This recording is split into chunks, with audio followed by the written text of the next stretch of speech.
Good morning students, চলে এসেছি আবার একটা গ্রামার পোর্শন নিয়ে। খুব স্পিডে আমরা গ্রামার পোর্শনগুলোকে আপলোড করছি। এই আপলোড করার কারণ হচ্ছে আমি যে টেক্সটের আলোচনাগুলো অন্য অন্য ক্লাসের জন্য করছি, সেই টেক্সটের আলোচনার জন্য আমাদের পড়ার জন্য টাইম দিতে হবে। তো কিন্তু এই টাইমটাকে তো নষ্ট করলে চলবে না। তো যে কারণের জন্য আমি ভিডিওগুলোকে তৈরি করে একের পর এক আপলোড করেই যাচ্ছি। কিন্তু তার মানে এই নয় যে তোমাদেরকেও এই সেম স্পিডে ফলো করে এগোতে হবে। তো তোমরা যে যার যেরকম স্পিডে এগোতে পারো তোমরা সেরকমভাবেই পরপর ভিডিওগুলোকে দেখতে থাকো, যেভাবে আমি সেগুলোকে আপলোড করছি। যখন সম্পূর্ণ ভিডিও আপলোড হয়ে যাবে তখন আমি তোমাদের প্রপার সিকোয়েন্সটা জানিয়ে দেবো, যেখানে কোন ভিডিওটার গ্রামার পোর্শনের ক্ষেত্রে মূলত কোন ভিডিওটাকে প্রথমে দেখবে, তারপরে কোনটা, তারপরে কোনটা, তারপরে কোনটা, এই করতে করতে যাবে। কিন্তু এই মুহূর্তে আমরা যেহেতু সেই ভিডিওগুলোকে প্রথম দিকের কয়েকটা ভিডিওকে আমরা আপলোড করতে পারছি না, টপিকগুলোকে আলোচনা করতে পারছি না, purely for the basis of completing our syllabus for this year itself, সেই কারণের জন্য আপাতত যে ভিডিওগুলো আপলোড হচ্ছে সেগুলোকে দেখতে থাকো। আশা করি তোমাদের বুঝতে খুব একটা অসুবিধা হবে না। পরবর্তীতে সম্পূর্ণ ভিডিও আপলোড হওয়ার পরে পরপর স্টেপ বাই স্টেপ যখন এগোবে তখন দেখবে যে ভিডিওটা তুমি যখন দেখতেছো, যে স্টেপে গিয়ে দেখতেছো, তার সংক্রান্ত যাবতীয় কনফিউশন তোমার আগের ভিডিওতে অলরেডি কমপ্লিট আলোচনা করা হয়ে গেছে। তো সেরকমভাবেই আমরা এগোচ্ছি, যাতে পুরো সেশনটা শেষ হওয়ার পরে, অর্থাৎ এই ভিডিও মেকিংয়ের, ক্রিয়েটিং ভিডিওসের সেশনটা শেষ হওয়ার পরে তোমাদের কাছে যাতে সম্পূর্ণ টপিকটা, সিলেবাসটা হাতের মুঠোর মধ্যে থাকে, একাধারে টেক্সটে আবার একই সঙ্গে গ্রামার পোর্শনে। তো যাই হোক, আমরা এতদিন পর্যন্ত যে ভিডিওটা আপলোড করছিলাম, আমরা যা আলোচনা চালাচ্ছিলাম পার্টস অফ স্পিচ নিয়ে, তার মাঝখানে আমরা ভার্ব পর্যন্ত পৌঁছেছি এবং ভার্বের মধ্যে আমরা আবার এর আগের দিনের ভিডিওটাতে আলোচনা করে নিয়েছি ফাইনাইট ভার্ব, ইনফাইনাইট ভার্বের ব্যবহার সংক্রান্ত ব্যাপারে। আশা করি তোমরা সেটাকে দেখেছো। যদি না দেখে থাকো তাহলে আবার পরবর্তীতে যখন তোমাদের তার আগের ভিডিওগুলোকে দেখা হয়ে যাবে, বোঝা হয়ে যাবে, তখন তারপরে এই ভিডিওটাকে দেখবে, দেখে বুঝে নেবে, বোঝার চেষ্টা করবে, অসুবিধা হলে জিজ্ঞেস করবে। আজকে আমরা এগিয়ে যাচ্ছি পার্টস অফ স্পিচের পরের মেম্বারের দিকে। আমাদের ফ্যামিলি মেম্বারদের মধ্যে ভার্বের ফ্যামিলিতে আরেকজন যে মেম্বার সেটা হচ্ছে অ্যাডভার্ব, এবং সেই মেম্বার সম্পর্কে আমাদের কি জানার প্রয়োজন, purely on the basis of writing correct sentences, English sentences. তো সুতরাং সেইটুকু আলোচনার জন্য আমাদের মনে রাখতে হবে সবার আগে অ্যাডভার্বের সম্পর্কে।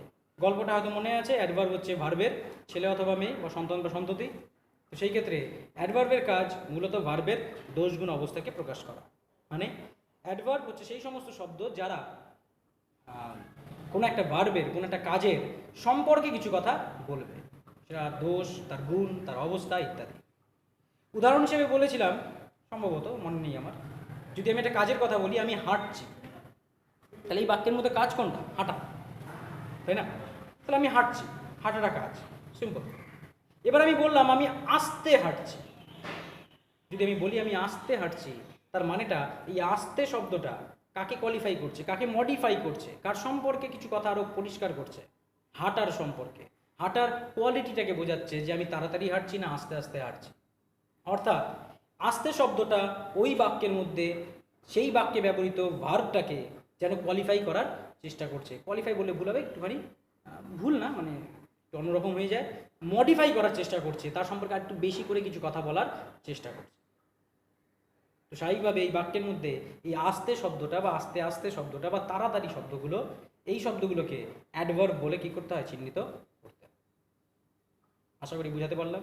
মানে মোট কথা, ভার্বকে যে মডিফাই করবে সেই হচ্ছে কি? অ্যাডভার্ব। কিন্তু মজার কথা হচ্ছে অ্যাডভার্ব শুধুমাত্র ভার্বকে মডিফাই করলেই হয় তা নয়। এটা আমাদের একেবারে প্রিলিমিনারি লেভেলের জ্ঞান। কী জ্ঞান? একদম ছোটোবেলাতে আমাদেরকে অ্যাডজেক্টিভ আর অ্যাডভার্বের মধ্যে পার্থক্য বোঝানোর জন্য বা পার্থক্যটাকে মনের মধ্যে গেঁথে দেওয়ার জন্য আমাদের বলে দেওয়া হয় অ্যাডজেক্টিভ হচ্ছে নাউন বা প্রোনাউনের দোষগুণ বোঝাবে, আর অ্যাডভার্ব ভার্বের দোষগুণ বোঝাবে। কিন্তু যখন আমরা আস্তে আস্তে বড় হতে শুরু করি তখন আমাদের আরও কিছু নতুন নতুন ধারণা তৈরি হতে থাকে। যেমন আমরা আগের দিন প্রোনাউন সম্পর্কে আলোচনা করছি, পৃথিবীর উদাহরণ দিয়েছি, পৃথিবীর আকৃতির উদাহরণ দিয়েছি। তো সেরকমই এটার ক্ষেত্রেও এর ধারণাটার মধ্যে, এই অ্যাডভার্বের ধারণার মধ্যে আরেকটু অ্যাডিশনস আছে। কি অ্যাডিশনস? যেটা অ্যাডভার্ব শুধুমাত্র ভার্বকে মডিফাই করলে পারেই হবে তা নয়, তার সাথে সাথে যদি কোনো শব্দ কোনো একটা অ্যাডজেক্টিভকে মডিফাই করে তাহলে সেটাকেও অ্যাডভার্ব বলা যাবে। মানে কোনো একটা অ্যাডজেক্টিভকেও মডিফাই করা সম্ভব। উদাহরণস্বরূপ আমি যদি বলি আমি ভালো ছেলে, আমি ভালো ছেলে, এই বাক্যটার মধ্যে এই ভালো কথাটা ছেলেকে কোয়ালিফাই করছে। ছেলেটা কেমন? ভালো। তাহলে ভালোটা হচ্ছে আমার বাক্যের কি? অ্যাডজেক্টিভ। কিন্তু বাক্যটার মধ্যে যদি আমি যুক্ত করি আমি খুব ভালো ছেলে, তাহলে এই খুব কথাটা কাকে মডিফাই করছে? ভালোকে মডিফাই করছে। অর্থাৎ কতটা ভালো? খুব ভালো। তাহলে এই খুব কথাটা অ্যাডজেক্টিভকে মডিফাই করার কারণে এই অ্যাডজেক্টিভকে মডিফাই করার শব্দকেও আমরা কি বলতে পারি? অ্যাডভার্ব বলতেই পারি। আমি শর্ট ফর্মে ব্যবহার করলাম এডিভি অর্থাৎ অ্যাডভার্ব, এডিজে অর্থাৎ অ্যাডজেক্টিভ। তাহলে অ্যাডভার্ব হলো সেই সমস্ত শব্দ যারা শুধুমাত্র ভার্বকে মডিফাই করবে, সঠিক। কিন্তু শুধুমাত্র যে ভার্বকে মডিফাই করবে তা শুধু না, তার সঙ্গে আরেকটু অ্যাডিশন। সেটা কি? সেটা কোনো কোনো ক্ষেত্রে অ্যাডজেক্টিভকে মডিফাই করলেও তাকে কি বলা যাবে? অ্যাডভার্ব বলা যাবে। অর্থাৎ অ্যাডভার্ব ভার্বকে এবং অ্যাডজেক্টিভকে দুটোকেই মডিফাই করবে।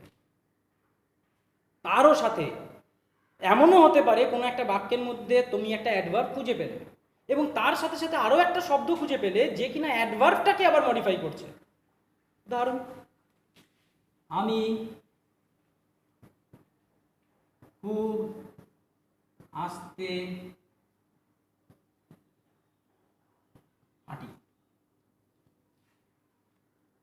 আমি খুব আস্তে হাঁটি। এখানে ভার্ব কোনটা? হাঁটা। কাজ হচ্ছে হাঁটা। কেমন ভাবে হাঁটে? আস্তে হাঁটি, হ্যাঁ কি না? তাহলে এই শব্দটা আমার কি? বাক্যের অ্যাডভার্ব। হচ্ছে আমার ভার্ব। এবার আমি কতটা আস্তে হাঁটি? একটু আস্তে হাঁটি নাকি প্রচন্ড আস্তে হাঁটি নাকি অন্যরকম? বলছে আমি খুব আস্তে হাঁটি। অর্থাৎ এই খুব কথাটা কাকে মডিফাই করতেছে? আস্তেকে মডিফাই করছে। মানে এই বাক্যে থাকা অ্যাডভার্বটাকে এই শব্দটা আবার মডিফাই করছে। যদি এরকমও সিচুয়েশন হয় যেখানে কোনো একটা শব্দ অন্য কোনো অ্যাডভার্বকে মডিফাই করছে বলে বোঝায়, তাহলে সেই শব্দটাকেও আমরা কি বলতে পারি? অ্যাডভার্ব বলতেই পারি। তাহলে আমার কাছে তিনটা ধারণা হলো। একটা হচ্ছে আমি আস্তে হাঁটি, আস্তে শব্দটা হাঁটাকে মডিফাই করতেছে, ভার্বকে, সেই কারণে এটা আবার কি? বাক্যের অ্যাডভার্ব। এটা তো একদম ছোটবেলার ধারণা, এটা তো থাকলোই। তার সাথে সাথে আরও দুটো ধারণা থাকলো। যদি কোনো শব্দ কোনো একটা অ্যাডজেক্টিভকে মডিফাই করে তাহলেও সেটাকে অ্যাডভার্ব বলা যায়, এবং যদি কোনো শব্দ কোনো অন্য কোনো অ্যাডভার্বকে মডিফাই করে তাহলেও তাকে অ্যাডভার্ব বলাই যায়। তাহলে অ্যাডভার্বের আমাদের তিনটা ধারণা। যে অ্যাডভার্ব আমি কাকে বলবো? যে পৃথিবীতে এমন কিছু শব্দ আছে যারা কোনো ভার্বকে, কোনো অ্যাডজেক্টিভকে বা অন্য কোনো অ্যাডভার্বকে মডিফাই করতে পারে। আর যদি কোনো শব্দ কোনো ভার্বকে বা অ্যাডজেক্টিভকে বা অ্যাডভার্বকে বা অন্য কোনো অ্যাডভার্বকে মডিফাই করে তাহলে সেই শব্দগুলোর প্রত্যেকটাই অ্যাডভার্ব নামেই পরিচিত। কথাটা আশা করি বোঝা গেল। তাহলে আমাদের মনে রাখতে হবে অ্যাডভার্বের এই ধারণাটা, তিনটি ধারণা। সে ভার্বকেও মডিফাই করতে পারে, সে অ্যাডজেক্টিভকেও মডিফাই করতে পারে, সে অন্য কোনো অ্যাডভার্বকেও মডিফাই করতে পারে। এই কথাটা আমাদের প্রথমত মনে রাখতে হবে। আর দ্বিতীয়ত যে কথাটা মাথায় রাখতে হবে অ্যাডভার্ব সংক্রান্ত, সেটা হচ্ছে অ্যাডভার্বের মধ্যেও অনেক রকমের প্রকারভেদ আছে।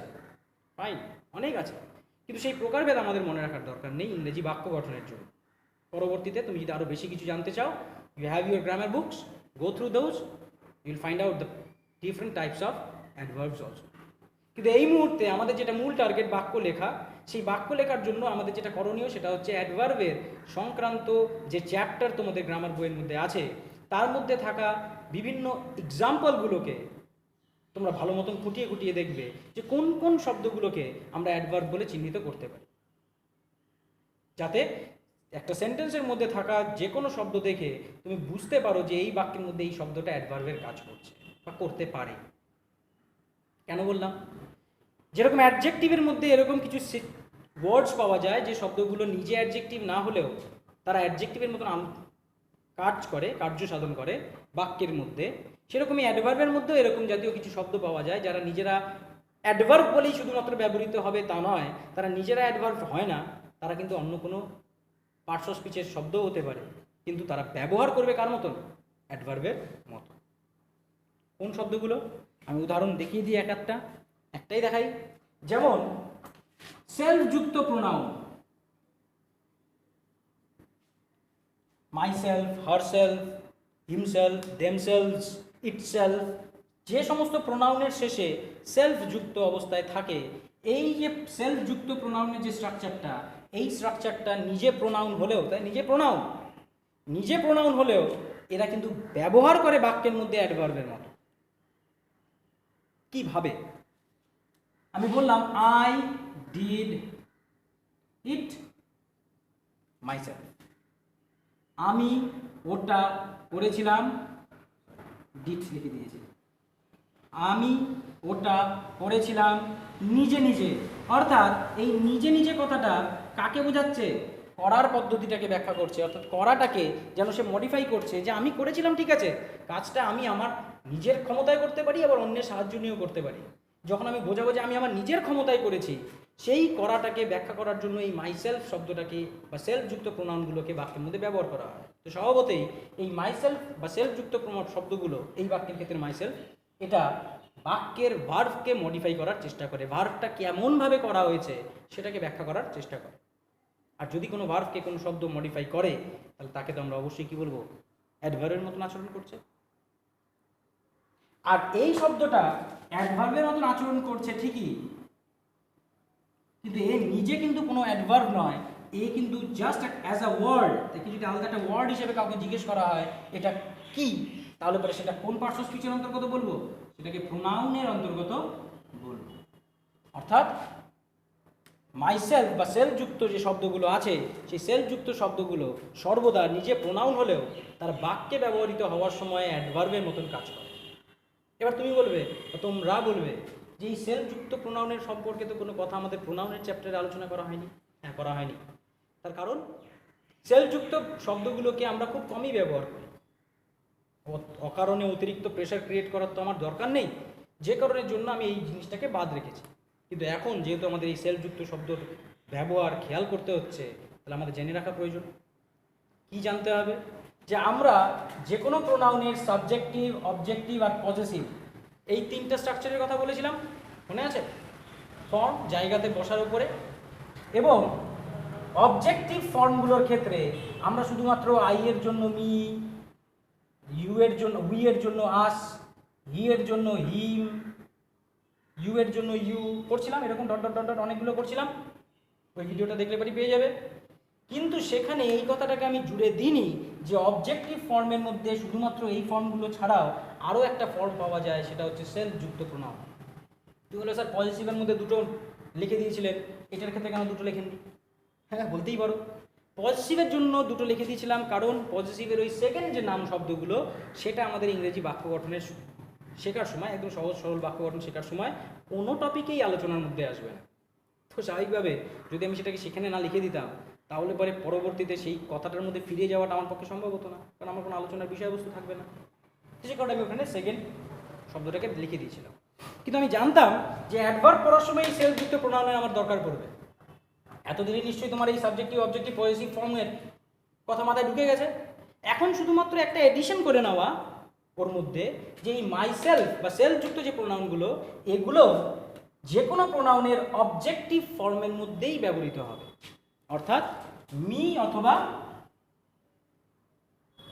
মাইসেলফ, আস অথবা আওয়ারসেলভস, হিম অথবা হিমসেলফ, বা ডট ডট ডট ডট, এরকমভাবে বাদ বাকিগুলো। মানে যে কোনো প্রোনাউনের অবজেক্টিভ ফর্ম দুটো আকারের হতে পারে, একটা হচ্ছে সেলফ ছাড়া, আরেকটা সেলফ যুক্ত। তার অর্থটা কি? তার অর্থটা হচ্ছে যে যেহেতু এটা অবজেক্টিভ ফর্ম, যে কোনো প্রোনাউনের অবজেক্টিভ ফর্ম, তো সুতরাং এই সেলফযুক্ত শব্দগুলো সর্বদা বাক্যের মধ্যে অবজেক্টের ঘরেই ব্যবহৃত হবে। সেই অবজেক্টের ঘর ছাড়া অন্য ঘরে কিন্তু কখনোই বসতে পারবে না। এই জাতীয় প্রোনাউনগুলোকে বলা হয় রিফ্লেক্সিভ প্রোনাউন। প্রকারভেদ সম্পর্কে আমরা পড়িনি, কিন্তু যেহেতু টপিকটা উঠেছে আমি তোমাদের জানিয়ে রাখি যে এই প্রোনাউনগুলোকে বলা হয় রিফ্লেক্সিভ প্রোনাউন। মনে রাখাটা কঠিন না। রিফ্লেক্ট আমরা প্রায় প্রত্যেকেই বলি, রিফ্লেক্ট করছে। কি রিফ্লেক্ট? রিফ্লেক্ট মানে কি? প্রতিফলন হওয়া। তাহলে নামটা রিফ্লেক্সিভ দেওয়ার উদ্দেশ্যটা হচ্ছে এই, কারণটা হচ্ছে এই যে এ যখন অবজেক্টের ঘরে বসছে, যখন এই বাক্যটার মধ্যে অবজেক্টের ঘরে যখন বসছে, শব্দটা অবজেক্টের মতো ব্যবহৃত হচ্ছে, এই বাক্যের মধ্যে এটা অবজেক্ট না, কিন্তু ঘরটা কার? Subject verb object. তাহলে সম্পূর্ণ অংশটা কার জায়গা? অবজেক্টের ঘর। ঘরটা অবজেক্টের, সে অবজেক্ট না বাক্যের, এই বাক্যের মধ্যে অবজেক্টের ঘর। যেহেতু এটা অবজেক্টের ঘরে বসছে এবং অবজেক্টের ঘরে বসে সে সাবজেক্টকে মডিফাই করে, সাবজেক্টকে রিফ্লেক্ট করে, সেলফযুক্ত। আরো সুবিধা হবে যদি আমি এটাকে অবজেক্ট আকারের কোনো একটা বাক্যের উদাহরণ দিয়ে কথাটা বলি। আমি বললাম আই হার্ট মাইসেলফ, মানে আমি নিজেকে আঘাত করলাম। তাহলে আঘাত করা ভার্ব, কে আঘাত করলাম? আমি। কাকে আঘাত করলাম? নিজেকে। এবার অবজেক্ট হয়ে গেছে, পেয়ে গেছে অবজেক্ট। তো সুতরাং অবজেক্টের ঘরে বসে এ এমন একটা লোককে, যে লোকটাকে এই মাইসেলফ, এ তো কাউকে একটা লোককে চিহ্নিত করবে। সে কাকে চিহ্নিত করছে? ধরলাম একে চিহ্নিত করছে। আর এ যাকে চিহ্নিত করছে, এই আইটাও কিন্তু একই ব্যক্তিকে চিহ্নিত করছে, তাই না? কারণ বাক্যের মানেটা কি? আমি নিজেকে আঘাত করেছি। তাহলে মাইসেলফ দিয়েও আমি বোঝাচ্ছে, আই দিয়েও আমি বোঝাচ্ছে। অর্থাৎ সাবজেক্ট আর অবজেক্ট এরা দুজন দুজনকে কি করতেছে? রিফ্লেক্ট করছে। যেহেতু এরা রিফ্লেক্ট করে, এই কারণের জন্য এদেরকে বলা হয় রিফ্লেক্সিভ প্রোনাউন। বুঝা গেছে? তাহলে এই জাতীয় কিছু শব্দ পাওয়া যাবে যারা নিজেরা প্রোনাউন বা অন্য কোনো পার্টস অফ স্পিচ, কিন্তু বাক্যে ব্যবহৃত হলে পরে তারা সর্বদা অ্যাডভার্বের মতন কাজ করে। যে কারণে অ্যাডজেক্টিভের ক্ষেত্রে তোমাকে বলছিলাম শুধুমাত্র উদাহরণগুলোকে খেয়াল করে নিতে। অ্যাডভার্বের জন্য বললাম প্রথমত মনে রাখো, শুধুমাত্র ভার্বকে বললে পারি মডিফাই করলে অ্যাডভার্ব না, অ্যাডজেক্টিভকে মডিফাই করলেও অ্যাডভার্ব, বা অন্য কোনো অ্যাডভার্বকে মডিফাই করলেও অ্যাডভার্ব। আর তার সাথে সাথে মনে রাখতে হবে বা কী করতে হবে, বইয়ের মধ্যে যে উদাহরণগুলো আছে যে এই শব্দগুলো অ্যাডভার্বের মতন আচরণ করে, সেই শব্দগুলোকে ভালো করে দেখে রাখা, মনে রাখার চেষ্টা করা। যতটা মনে রাখতে পারো তাতেই তোমার প্রফিট। আশা করি কথাটা বোঝা গেছে। তো এইটুকু অংশ হচ্ছে আমাদের অ্যাডভার্ব নিয়ে আলোচনা। এর সাথে সাথে আমাদের পার্টস অফ স্পিচের প্রথম দুটো ফ্যামিলি কমপ্লিট হয়। কমপ্লিট কেন বলছি? কমপ্লিট বলছি এই কারণের জন্য, কারণ পার্টস অফ স্পিচের যে 8টা নাম আছে, সেই 8টা নামের মধ্যে আমরা 3টা ভাগে, 3টা ফ্যামিলিতে এই 8টা নামকে ভাগ করেছিলাম। প্রথম ফ্যামিলি ছিল নাউন, প্রোনাউন, অ্যাডজেক্টিভ, যেটা আমাদের অলরেডি আলোচনা হয়ে গেছে। ভার্ব, অ্যাডভার্ব আজকে আলোচনা করা কমপ্লিট শেষ হলো। এর চাইতে বাইরে আর কোনো কিছু তোমাদের মনে রাখার বিশেষ প্রয়োজন পড়ছে না। আপাতত শুধুমাত্র সহজ সরল ইংরাজিতে ছোট ছোট বাক্য গঠন করার জন্য। আমরা চলে যাচ্ছি পরের ফ্যামিলিতে, এবং বলছিলাম এই ফ্যামিলি নিয়ে ডিটেল আলোচনা আমরা অন্য কোনো ভিডিওতে করব যখন আমরা ওই গল্পের মাধ্যমে কাজগুলোকে বর্ণনা করছি। কিন্তু সেখানে বলে দিয়েছিলাম যে এই ফ্যামিলিটাতে সবাইকে সান ফ্যামিলি বলতেছি, এবং এরা একে অপরের ভাই বোন। কেন? কারণ এরা কেউই কারোর ওপরে নিজের কাজের জন্য কি থাকবে না? নির্ভরশীল থাকবে না। মনে আছে আশা করি? তো কিভাবে নির্ভরশীল থাকবে না, সেটা প্রত্যেকের কাজকে আলাদা আলাদা করে বিচার করতে গেলে পারি আমরা সেটাকে বুঝে ফেলতে পারব। সেই ফ্যামিলির প্রথম যে মেম্বার, সেই মেম্বারের নাম কি? সেই মেম্বারের নাম preposition. And one of the most important, ভার্বের পরে যদি সবচাইতে বেশি ইম্পর্টেন্ট কোনো একটা পার্টস অফ স্পিচের কথা বলতে চাও, তাহলে পরে সেটা আমার হিসেবে প্রিপোজিশন। কারণ ভার্ব ছাড়াও প্রিপোজিশনও বাক্যের মানে তৈরিতে একটা বিশেষ অংশগ্রহণ করে ভয়ঙ্করভাবে। একটা ছোট্ট প্রিপোজিশনের চেঞ্জ বাক্যের পুরো মানেই ওলটপালট হয়ে যাবে।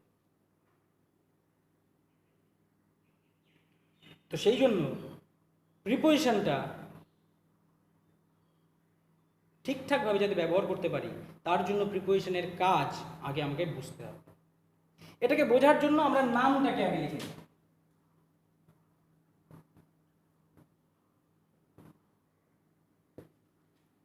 দেখলাম প্রিপোজিশন, দেখতে পাচ্ছ? এবার এই নামটার মধ্যেই এর সম্পর্কে অনেক কিছু আলোচনা করা আছে। কেমনভাবে? এই নামটাকে যদি আমি দুটো ভাগে ভাগ করে দিই, তাহলে দেখো এই দুটো ভাগকে আমরা বলতে পারি, একটা হচ্ছে প্রি আর একটা হচ্ছে পজিশন। মানে কি? প্রি মানে প্রি একটা প্রিফিক্স যেটা শব্দের আগে যুক্ত হয়, এবং সেটাকে আমরা ব্যবহার করি আগে বোঝাতে। প্রিপন্ড, দ্য মিটিং ওয়াজ প্রিপন্ড, অর্থাৎ যে জবে হওয়ার কথা ছিল বা যটার সময় হওয়ার কথা ছিল তার আগেই মিটিংটাকে করে ফেলা হচ্ছে। দ্য ম্যাচ ওয়াজ প্রিপন্ড, আর পরে বোঝাতে পোস্ট কথাটাকে আমরা প্রিফিক্স হিসেবে ব্যবহার করি, পোস্টপন্ড। তাহলে এই প্রি কথাটার বাংলা মানেটা হচ্ছে আগে। পজিশন কথাটা বাংলা মানে স্থান অথবা অবস্থান। তাহলে প্রিপোজিশন এই শব্দটাকে একসঙ্গে যদি আমাকে বাংলা মিনিং বলতে হয় তাহলে তার মানেটা কি হবে? আগে স্থান বা আগে অবস্থান। এইটুকু বলার সাথে সাথেই মনের মধ্যে যদি আমরা পড়াশোনাকে খুব ইন্টারেস্ট নিয়ে, খুব মজা নিয়ে, খুব খেলার ছলে সেটাকে বোঝার মতন করে পড়ার চেষ্টা করি, তাহলে এইটুকু কথা বলার সাথে সাথে মনের মধ্যে একটা কোয়েশ্চেন আসা উচিত। কারোর এসছে?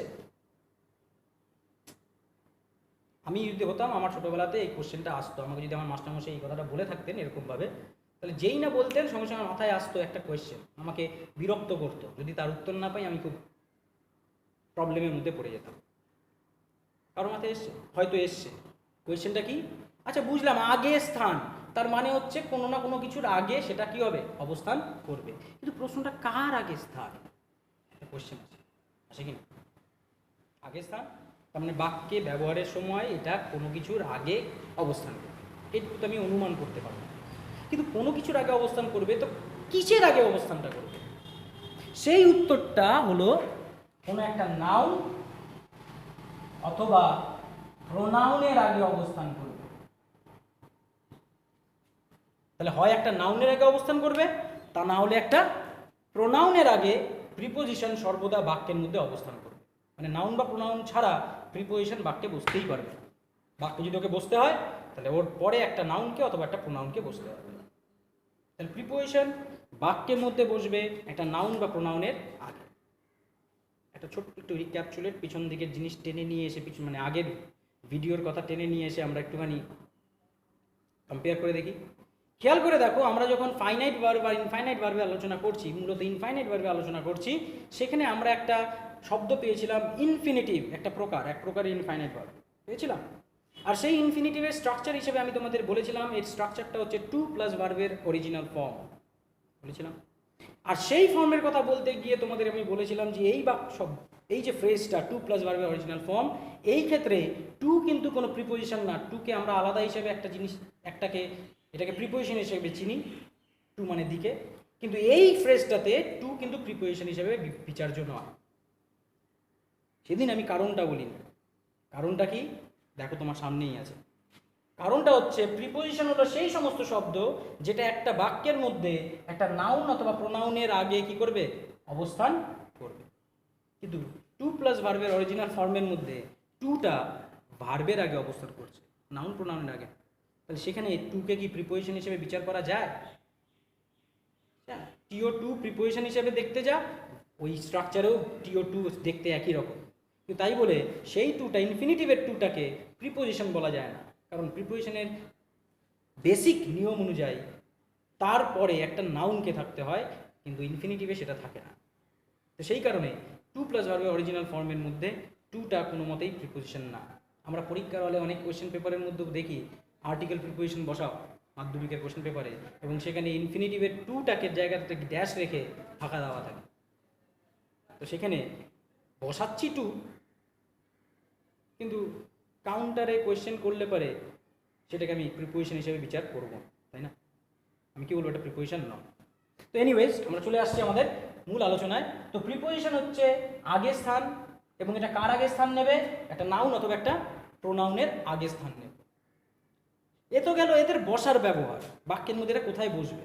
কিন্তু সমস্যাটা আমাদের তো সেটা না। আমাদের সমস্যা হচ্ছে এদের কাজটা কি, বাক্যের মধ্যে বসে কি করবে।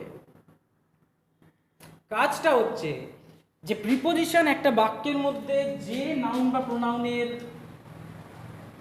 সামনে বা আগে বসবে, সেই নাউন বা প্রোনাউনের সঙ্গে বাক্যে অবস্থিত অন্য পার্টস অফ স্পিচের সম্পর্ক স্থাপন করবে।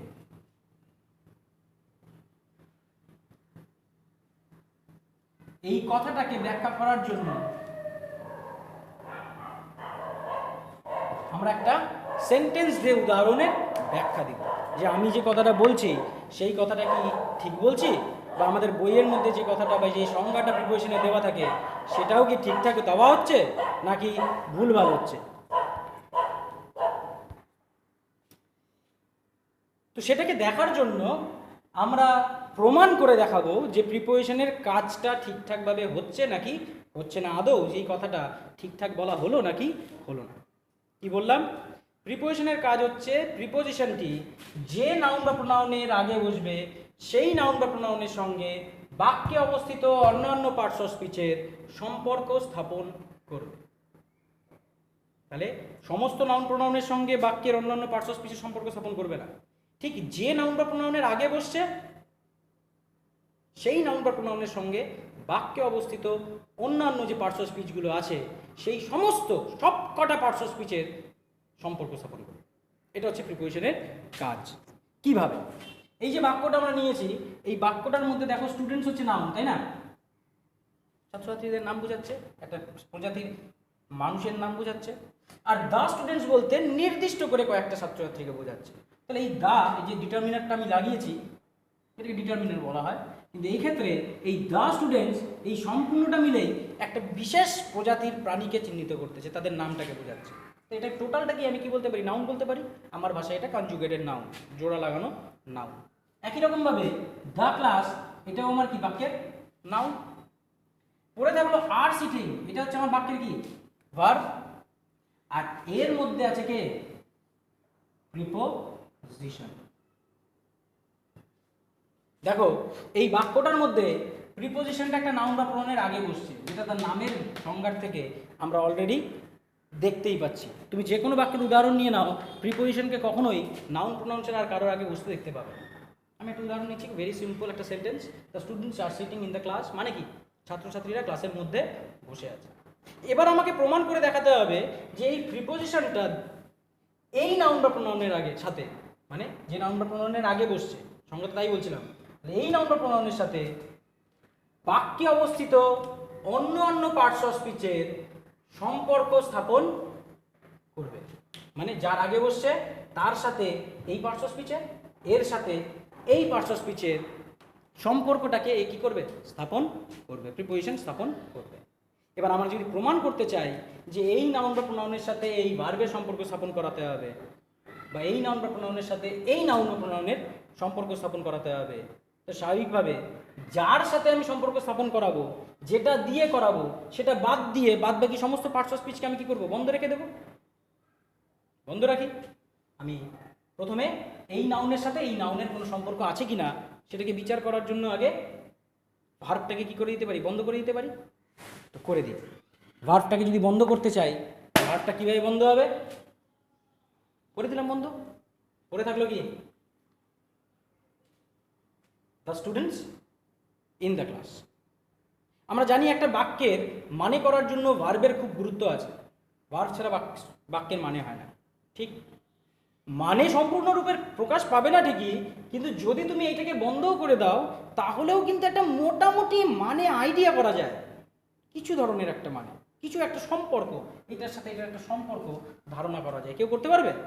The students in the class কি সম্পর্ক আর ধারণা করা যায়? ঠিক, ছাত্রছাত্রীরা ক্লাসের মধ্যে, নাকি না? আমি এইটুকু শিওর যে ছাত্রছাত্রীরা এই মুহূর্তে ক্লাসের মধ্যে আছে, এটা তো শিওর। এবার তারা ওর ভেতরে গিয়ে বসে আছে, না দৌড়চ্ছে, না লাফাচ্ছে, না পড়ছে, না গল্প করছে, না ঘুমাচ্ছে, আই ডোন্ট নো কি করছে, আমি জানি না। বার তো নাই, কাজ তো নেই, কিন্তু এইটুকু 100% শিওর যে তারা ক্লাসের উপরে নেই, নিচে নেই, পাশে নেই, বাইরে নেই, ভেতরে আছে। কেন? কারণ আমি বলে দিয়েছি the students in the class, ছাত্রছাত্রীরা ক্লাসের মধ্যে বা ক্লাসটির মধ্যে। কথা ক্লিয়ার? সম্পর্ক পাওয়া যায়, আশা করি আমার কথাটা বুঝতে পেরেছো। এবার দেখা যাক ইন, এই সম্পূর্ণ অংশটাতে ভার্ব বাদ দিয়েও সম্পর্ক পাওয়া গেলেও ইনটাকে বাদ দিলে পারে আমি কোনো সম্পর্ক পাই কিনা। কেন এমনও তো হতে পারে যে ইন ছাড়াও সেই একই সম্পর্ক পাওয়া যাচ্ছে, যে ছাত্রছাত্রীরা ক্লাসের মধ্যে একই সম্পর্ক পাওয়া গেল। তাহলে যদি সম্পর্ক ইন ছাড়াও পাওয়া যায়, এই প্রিপোজিশন ছাড়াও পাওয়া যায়, তাহলে পরে ওই সম্পর্কের জন্য এই প্রিপোজিশনটা কোনো মতেই দেয় না। আর যদি কোনো সম্পর্ক ইন বাদ দিয়ে বা প্রিপোজিশনটাকে বাদ দিয়ে না পাই, তার মানে নিশ্চয়ই ওই প্রিপোজিশনের জন্য ওই সম্পর্কটা কী হয়েছে? তৈরি হয়েছে। এই তো হওয়া উচিত লজিক্যালি। তো দেখা যাক ইনটাকে বাদ দিয়ে আমি কোনো সম্পর্ক পাই কিনা। বাদ দাও, দিলাম বাদ। পড়ে থাকলো কি? এখন পড়ে থাকলো দ্য স্টুডেন্টস দ্য ক্লাস। মানে কি? ছাত্রছাত্রীগুলি ক্লাসটি। এটুকুই তো মানে। এই অংশটাকে যদি বাদ দিয়ে দিই তাহলে বাদ বাকি অংশটার মানে কি হবে? ছাত্রছাত্রীগুলি ক্লাসটি। কোন সম্পর্ক আছে? এতটুকুও কি ধারণা তৈরি হয় যে এরা ক্লাসের ভেতরে আছে, নাকি ক্লাসটাকে বাঙ্ক করেছে, নাকি ক্লাসের বাইরে আছে? কিছু ধারণা পাওয়া যায়?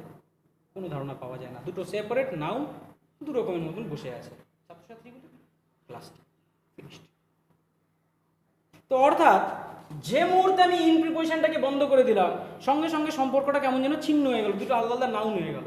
আর যেই আমি এই প্রিপোজিশনটাকে নিয়ে আসলাম, সঙ্গে সঙ্গে আমার মানেটার মধ্যে কেমন যেন একটা কানেকশন আসলো, যে ছাত্রছাত্রীরা ক্লাসটির মধ্যে, এইটুকুই। তাহলে ক্লাসটির মধ্যে বলার সাথে সাথে ছাত্রছাত্রীরা ওই ক্লাস, ওই চারটা দেওয়ালের ভেতরে অবস্থান করতেছে, এইটুকু একটা আইডিয়া আমরা করতে পারি। অর্থাৎ এই প্রিপোজিশনটা এই নাউনের সঙ্গে এই নাউনের একটা কি স্থাপন করছে? সম্পর্ক স্থাপন করছে। সে মিনিং দিচ্ছে না, সে একটা সম্পর্ককে, কানেকশনকে নিয়ে আসছে, বলতেই পারি। এবার চলে আসি ভার্বের সঙ্গে কোনো ওই নাউনটার কোনো সম্পর্ক আছে কিনা। যার আগে বসে তার সাথে সম্পর্ক বোঝাবে, এই দুটোর মধ্যে কোনো সম্পর্ক এই বোঝাবে না। সম্পর্ক বোঝাবে যার আগে বসে আছে তার সাথে। তো দেখা যাক ভার্বের সাথে কোনো সম্পর্ক বোঝায় কিনা, দেখি। বলছে are sitting in the class, মানে কি? বসে আছে ক্লাসের ভেতরে, মানেই তো আছে, পরিষ্কার সম্পর্ক বোঝা যাচ্ছে। যে কে বসে আছে আমি জানি না, সে ছাত্রছাত্রী হতে পারে, শিক্ষক শিক্ষিকা হতে পারে, গার্জিয়ান হতে পারে, গরু ভেড়া ছাগল ইত্যাদি অনেকেই হতে পারে, কিন্তু যেই হোক তারা 100% ক্লাসের ভেতরে আছে এবং তারা কি করে আছে? বসে আছে। তারা ক্লাসের বাইরে নেই, তারা ক্লাসের মধ্যে দাঁড়িয়ে নেই, তারা ক্লাসের উপরে নেই, তারা ক্লাসের উপরে লাফাচ্ছে না ইত্যাদি, এরকম জাতীয় কোনো মানে প্রকাশ হচ্ছে না। 100% শিওর যে তারা ক্লাসের ভেতরে বসে আছে। কারা আছে জানি না, কারণ আমার নাউনটা কী করা আছে? ঢাকা আছে, নাউন আমি ব্যবহার করিনি। তাহলে এই দুটোর মধ্যে একটা সম্পর্ক দেখতে পাওয়া যাচ্ছে। ক্লাসের ভেতরে বসে আছে, তারা ক্লাসের উপরেও বসে নেই, বাইরেও বসে নেই, নিচেও বসে নেই, ভেতরে আছে। এবার এটাকে বাদ দিয়ে দিই আবার একই রকমভাবে। তাহলে কথাটা কি হলো? কথাটা হচ্ছে বসে আছে, এটা মানেটা বসে আছে, দ্য ক্লাস, ক্লাসটি, ক্লাসটির না কিন্তু ক্লাসটি। তাহলে বসে আছে ক্লাসটি, এটাকে যদি মানে করতে চাই তাহলে মানেটা কী হবে? মনে হবে যেন ক্লাসটাই বসে আছে। হয় নাকি বাস্তব পরিস্থিতিতে কোনোদিনও কোনো জড়বস্তু বসে আছে এরকম কোনো মিনিং প্রকাশ্যে আনা যায়? যায় না। একটা উদ্ভট একটা মিনিং ক্রিয়েটেড হচ্ছে। মিনিং কেন ক্রিয়েট হয়েছে? কারণ ভার্ব আছে, তো মিনিং তো ক্রিয়েট হবেই। ক্লাসটি বসে আছে। সুতরাং এই স্ট্রাকচারেও আমি ভার্বের সঙ্গে প্রিপোজিশন বাদ দিলে কোনো কানেকশন দেখতে পাচ্ছি না। দেখতে পেলেও তার মিনিংটা একটা উদ্ভট মিনিংয়ের সৃষ্টি করছে। তো স্বাভাবিকভাবে এই প্রিপোজিশন আসার সাথে সাথে ওই উদ্ভট মিনিংটা একটা সুন্দর মানেতে পরিণত হয়ে যায়। অর্থাৎ প্রিপোজিশনটা এই নাউনের সঙ্গে এই ভার্বেরও কি তৈরি করছে? সম্পর্ক স্থাপন করছে। তো সুতরাং এই যে নাউন বা প্রোনাউন, মানে যে নাউন বা প্রোনাউনের আগে বসছে সেই নাউন বা প্রোনাউনের সঙ্গে বাক্যে অবস্থিত অন্য পার্শ্ব স্পিচের সম্পর্ক স্থাপন করা প্রেপোজিশনের কাজ। আমি কি এটা প্রমাণ করতে পারলাম নাকি পারলাম না? আশা করি করতে পেরেছি। আশা করি তোমরা বুঝতেও পেরেছ। যদি বুঝতে না পেরে থাকো, যদি কোনো কনফিউশন থেকে থাকে, যদি কোনো কোয়েশ্চেন্স থেকে থাকে, অবশ্যই কমেন্টের মাধ্যমে জানাও, আমার সাথে যোগাযোগ করো। আমি অবশ্যই তোমাদের হেল্প করার চেষ্টা করব, সমস্যা নেই। এই কথাটা আগেও বলেছি, আবারও রিপিট করব। তো এই হলো আমার প্রিপোজিশনের বসার জায়গা, প্রিপোজিশনের কাজ। বসার জায়গা কোথায়? যে কোনো নাউন বা প্রোনাউনের আগে। কাজ কি? যে নাউন বা প্রোনাউনের আগে বসছে সেই নাউন বা প্রোনাউনের সঙ্গে বাক্যে অবস্থিত অন্যান্য পার্শ্ব স্পিচের সম্পর্ক স্থাপন করবে। এই ক্ষেত্রে আমি দুটো পার্শ্ব স্পিচ নিয়েছি। তুমি যদি চাও 3টা 4টা 5টা 10টা পার্শ্ব স্পিচ ব্যবহার করো, তার সঙ্গে ওই নাউন বা প্রোনাউনের সঙ্গে সম্পর্ক স্থাপন করার চেষ্টা করো। একই বাক্যের মধ্যে হতে হবে, কিন্তু দুটো আলাদা বাক্য হলে হবে না। মানে ক্লজযুক্ত বাক্য করলে পরে দুটো আলাদা আলাদা বাক্য পাওয়া যাবে, তো সেই ক্ষেত্রে হবে না। একই বাক্যের মধ্যে অবস্থিত বিভিন্ন পার্শ্ব স্পিচের সম্পর্ক স্থাপন করার কথা দেখো, খোঁজ করে দেখো, দেখবে তুমি নিশ্চয়ই বুঝতে পারবে। তো এই আলোচনাটা করার পরে আমাদের কাছে পরের যে আলোচনাটা সেটা হচ্ছে, তবে অবশ্যই প্রিপোজিশন সংক্রান্ত, যেহেতু প্রিপোজিশনকে আগেও বলছি যে আমাদের ভার্বের পরেই আমার কাছে সবচেয়ে ইম্পর্টেন্ট পার্ট প্রিপোজিশন। তো সেই কারণে প্রিপোজিশনের মধ্যে একটু বেশি পড়ার ব্যাপার আছে। পড়ার না, সমস্তটাই জানা আছে, খালি একটুখানি ঝালাই করে নেওয়া। সেই বিষয়গুলো কি? সেটা হচ্ছে প্রিপোজিশনের বিভিন্ন উদাহরণ। সেই উদাহরণ তো তুমি বইয়ের মধ্যেই পেয়ে যাবে, কিন্তু সেই উদাহরণ ছাড়াও এমন কিছু প্রিপোজিশন আছে যে প্রিপোজিশনগুলোকে একই মানে হিসেবে বাক্যের মধ্যে ব্যবহার করা হয়, এবং যার ফলে আমাদের মধ্যে অনেকেরই একটা কনফিউশনের সৃষ্টি হয় যে কোন ক্ষেত্রে কোন প্রিপোজিশনটাকে ব্যবহার করব। মানে বাংলা মানেটা এক, কিন্তু ইংরেজি শব্দগুলো আলাদা। সেরকম প্রিপোজিশনের মধ্যে ফার্স্ট প্রিপোজিশনটা হচ্ছে ইন। এটা আমরা 4টা ভ্যারাইটি পাই।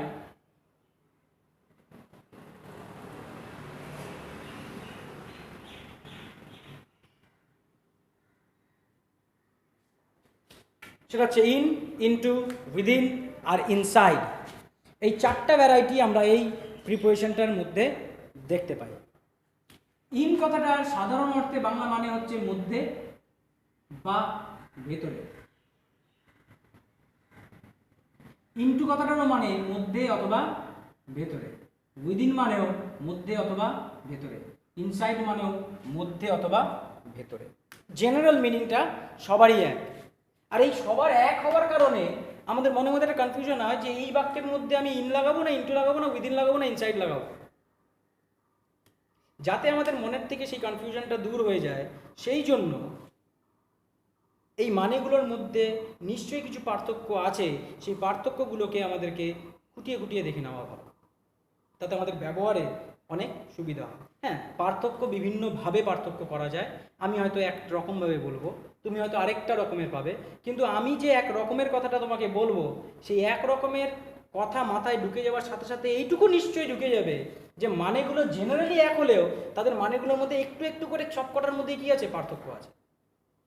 এবার তুমি তোমার নিজের কিউরিয়াসিটি বসে আমি আমার যে পদ্ধতিতে আমি তোমাকে ব্যাখ্যা করে দেবো এখনই, সেটার বাদ দিয়ে অন্য কোনো পদ্ধতিতে এদের কোনো পার্থক্য পাওয়া যায় কি না, তুমি তোমার নিজের কিউরিয়াসিটি বসে তোমার নিজের অভিজ্ঞতাতেই তুমি নিজের থেকে খুঁজে বের করতে সক্ষম হয়ে যাবে। পার্থক্যটা কি, আমি পার্থক্য খোঁজার রাস্তাটা বলছি। প্রথমত হচ্ছে ইন। ইন প্রিপোজিশনের মানে ভেতরে, ঠিক, কিন্তু সেই ভেতরে দিয়ে কোন ভেতরকে বোঝায়, মানে যে জিনিসটা, কোনো একটা জিনিস যদি অলরেডি অন্য কোনো একটা জিনিসের ভেতরে থেকে থাকে, পেন আমার পকেটের ভেতরে আছে, ইটস অলরেডি ইন, অলরেডি কোথায় আছে, ভেতরে। এবং এই ভেতরে থাকার যে অবস্থাটা, এই ভেতরে থাকার অবস্থাটাকে বর্ণনা করার জন্য এই প্রিপোজিশন ব্যবহার করতে হয় ইন, ইনটু না, বা উইদিন না, বা ইনসাইড না।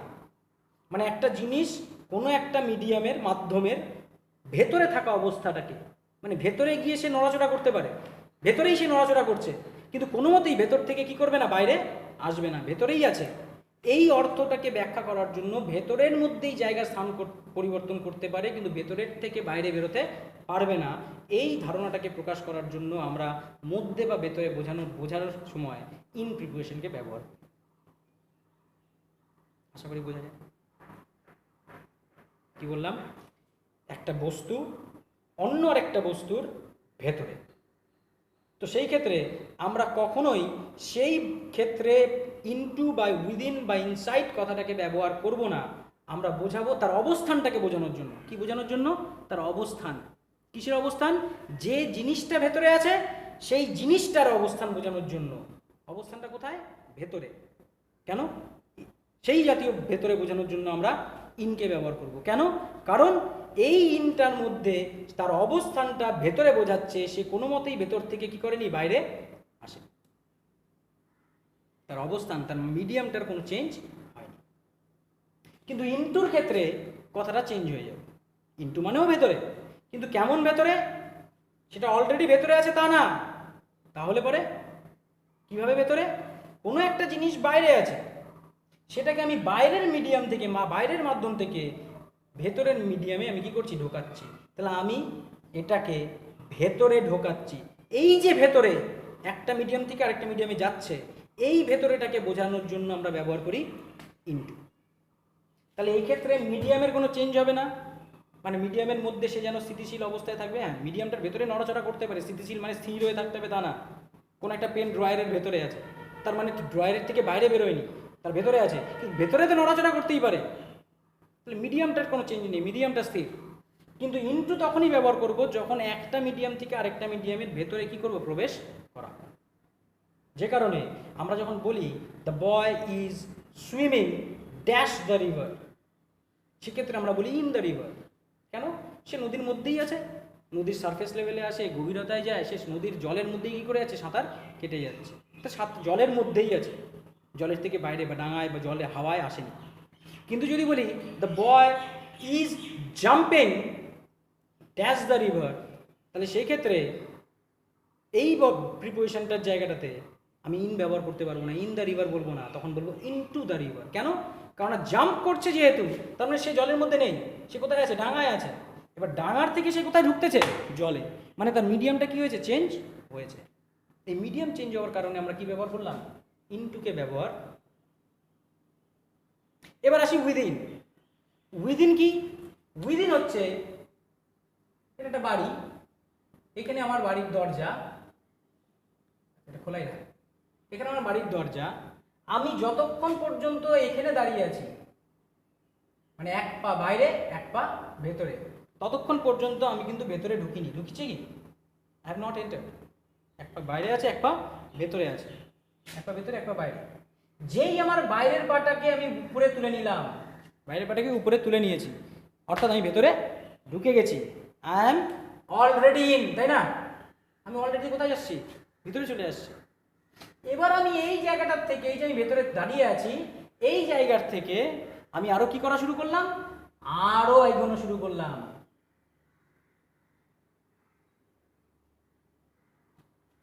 তাহলে যখন আমি অলরেডি ভেতরে আছি, কিন্তু আমাকে বাক্যের মধ্যে বোঝাতে হবে আমি ভেতর থেকে আরো ভেতরে যাচ্ছি। মানে আমি ড্রয়িং রুমে দাঁড়িয়ে আছি, ড্রয়িং রুম থেকে আমি বেডরুমের দিকে যাচ্ছি, ড্রয়িং রুম থেকে আমি কিচেনের দিকে যাচ্ছি, ড্রয়িং রুম থেকে আমি পূজা রুমের দিকে যাচ্ছি, মানে বাড়ির ভেতরের থেকে আরো ভেতরে ঢুকছি, বা কোনো কিছুর ভেতর থেকে আরো ভেতরে যাচ্ছি। তাহলে সেক্ষেত্রে আমি আর তখন ইন বলবো না, তখন আমি কি বলবো, তখন বলবো উইদিন। তখন কি বলবো, উইদিন। তাহলে যখন আমি বাইরে আছি, বাইরের থেকে ভেতরে ঢুকতেছি, এই সময়টাতে ভেতরে যাচ্ছি বোঝাতে ইনটু। আমি ভেতরে ঢুকে গেলাম, তখন আমার হবে কি, ইন। এবার ভেতর থেকে আরো ভেতরে যাচ্ছি, তাহলে হয়ে যাবে কি, উইদিন। বুঝলাম? কথাটা বোঝা গেল?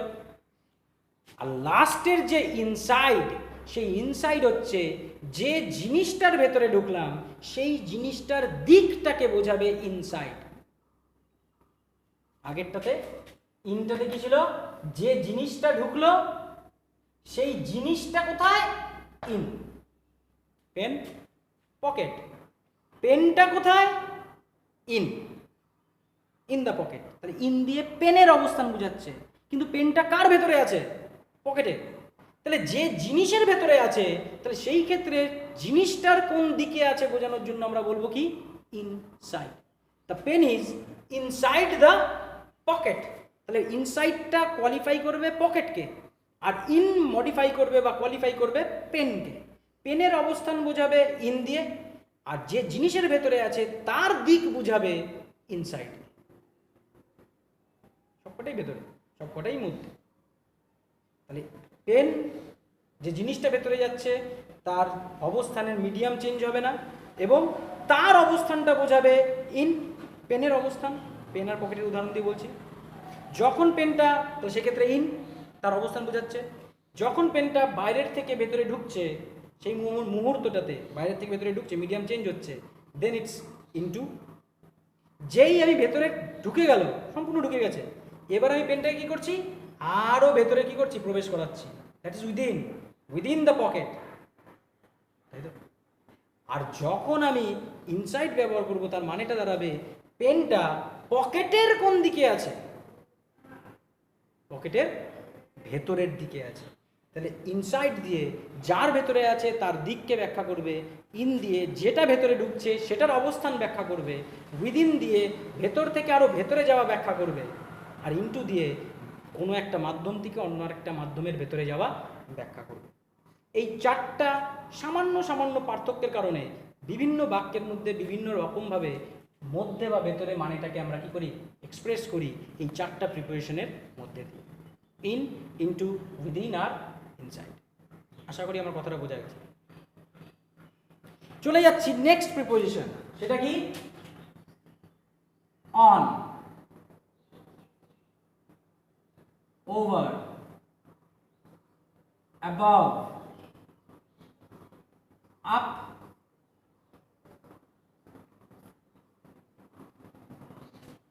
আপন। এই ক্ষেত্রে চারটা ভ্যারাইটি ছিল, কিন্তু উপরে বোঝানোর জন্য প্রত্যেকটারই মানে কি উপরে,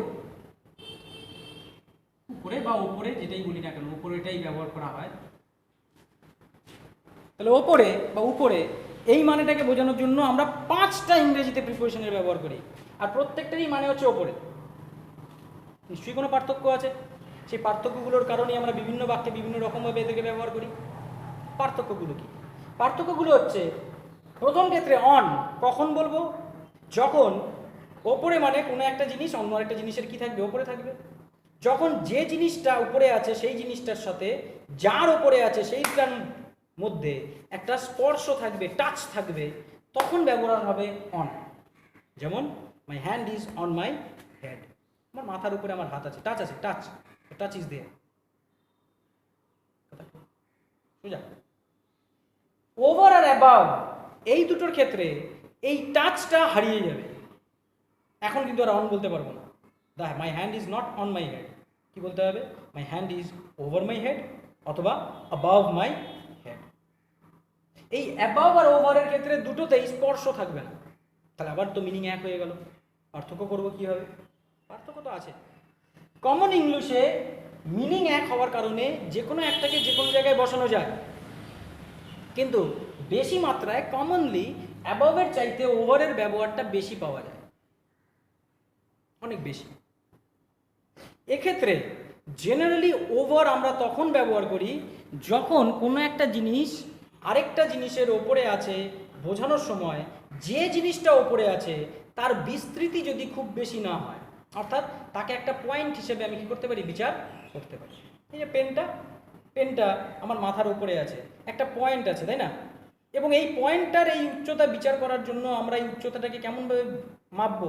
ভার্টিক্যালি মাপবো, লম্বালম্বি মাপবো, কতটা ডিস্টেন্স, ঠিক না? তাহলে পয়েন্টটার ডিস্টেন্স যখন আমি ভার্টিক্যালি মাপতেছি তখন সেই ক্ষেত্রে আমরা কথাটাকে ওভার ব্যবহার করি। মানে যে জিনিসটা উপরে আছে তার বিস্তৃতি যদি খুব বেশি না হয়, তাহলে সম্পূর্ণ এলাকাটা জুড়ে আমি একটা পয়েন্ট ধরতে পারি, মানে এই পয়েন্টে মাপলেও যা, এই পয়েন্টে মাপলেও তাই উচ্চতা, এই পয়েন্টে মাপলেও তাই উচ্চতা। তাহলে যে কোনো পয়েন্টেই আমি যখন মাপবো তখন সেই পয়েন্টটাকে একটা ধরে নিয়ে অন্য জিনিসটার থেকে তার উচ্চতাটাকে আমি ভার্টিক্যালি কী করবো, মাপার চেষ্টা করবো। এই ভার্টিক্যালি যখন শুধুমাত্র একটা পয়েন্টের উচ্চতা মাপবো তখন ব্যবহৃত হয় সাধারণত ওভার। কিন্তু যখন যে জিনিসটা উপরে আছে সেই জিনিসটার বিস্তৃতি অনেক এবং তার এই বিস্তৃতি বেশি হওয়ার কারণে তার বিভিন্ন জায়গায় উচ্চতাটা, বিভিন্ন জায়গার উচ্চতাটা অন্য একটা জিনিসের তুলনায় কী হতে পারে, হেরফের করতে পারে। মানে এতখানি জায়গায় বিস্তৃত, অনেকটা জায়গা জুড়ে এতখানিও কম হয়ে যাবে, আরও জায়গা জুড়ে বিস্তৃতি লাভ করে আছে, তাহলে এই কর্নারে যতটা উচ্চতায় আছে এই কর্নারে অতটা উচ্চতায় নাও থাকতে পারে, টেরা বেঁকা থাকতেই পারে। যেমন ওয়াটার লেভেল, সমুদ্রের বিস্তৃতি অনেক, তো সমুদ্রের কিনারাতে যতখানি জলের উচ্চতা, মাছ বড়া যার মাঝখানে গিয়েও কি জলের উচ্চতা ওই একই স্থলভাগের থেকে থাকে, নাও থাকতে পারে। তো স্বাভাবিকভাবে আমরা কোনো একটা নির্দিষ্ট পয়েন্টের থেকে ভার্টিক্যালি তার উচ্চতাটা মাপতে পারি না, তখন আমরা কি নিই, তখন আমরা একটা লেভেল নিই, তলকে বিচার করি, তাই না? মানে জলটা এর উপরেও আছে, জলটা এর নিচেও আছে, আমরা একটা গড় তলকে বিচার করে নিই,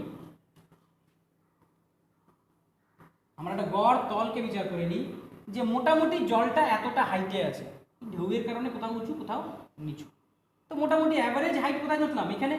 এবার এই তলটা এই স্থলভাগের তুলনায় কতটা হাইটে আছে সেটা আমি একটা পয়েন্টে কি করব, মাপবো। কিন্তু মাপাটা ভার্টিক্যালি হলেও বিস্তৃতিটা আমি কি হিসাবে নিয়েছি, হরাইজন্টাল, একটা তলকে নিয়েছি। যখন এই তলটাকে, এই লেভেলটাকে মাপতে যাচ্ছি তখন জেনারেলি আমরা ব্যবহার করি কাকে, অ্যাবাভকে। তাহলে একটা পয়েন্টের উচ্চতা মাপার সময় আমরা ব্যবহার করি ওভার সাধারণত, আর একটা লেভেল, একটা তলের উচ্চতা মাপার সময় আমরা ব্যবহার করি অ্যাবাভ। আমরা কখনোই বলি না the water level is over the land, আমরা বলি the water level is above the land, তাই না? কথা বোঝাতে পারলাম? আশা করি বোঝাতে পেরেছি, তাই না? এছাড়াও আরেকটা ব্যাখ্যা পাওয়া যেতে পারে, সমস্ত বাক্য যে এই ব্যাখ্যাতে হবে তা তো নয়, আরও একটা ব্যাখ্যা পাওয়া যেতে পারে। ব্যাখ্যাটা কেমন? জেনারেলি ওভার কথাটাকে আমরা যখন বিচার করি বা মাপি, ওভার দিয়ে যখন ব্যবহারটা করি বাক্যের মধ্যে, তখন ওই ওভার দিয়ে উপর বোঝানোর জন্য একটা জাস্ট একটা মুভমেন্টকে বোঝায়। Please do not lean over my work, মানে ওভার মানে খালি এরকমভাবে থাকা না থাকার কথাটা বলা হয়নি। তোমায় কি করতে বলা হলো না, মানা করা হচ্ছে তুমি যেরকমভাবে দাঁড়িয়ে আছো সেখান থেকে এতটা পর্যন্ত উঠে এসে আমার কাজের উপরের দিকে ঝুঁকে থেকো না। তার মানে এখান থেকে শুরু করে এতটা পর্যন্ত আসাটাকে পুরোটাকে বলা হচ্ছে এটা করো না। এই যে মুভমেন্ট, এই কাজগুলো ওভারের সঙ্গে যে কাজটা যুক্ত অবস্থায় থাকবে তার মধ্যে একটা মুভমেন্ট লক্ষ্য করা যায়, কিন্তু অ্যাবভের ক্ষেত্রে সেই মুভমেন্ট কিছু লক্ষ্য করা যায় না, সেটা জাস্ট একটা অবস্থানকে বোঝায়। The stars are above the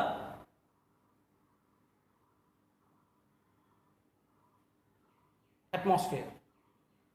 অ্যাটমসফিয়ারের উপরে আছে কারা? স্টারেরা। স্টারদের জাস্ট অবস্থানটাকে বোঝাচ্ছে, তারা তো এক জায়গায় স্থির, সে এই জায়গা থেকে এই জায়গায় নড়াচড়া করছে না। তার অবস্থানটাকে বোঝানোর জন্য জেনারেলি অ্যাবাভকে ব্যাখ্যা করা হয়।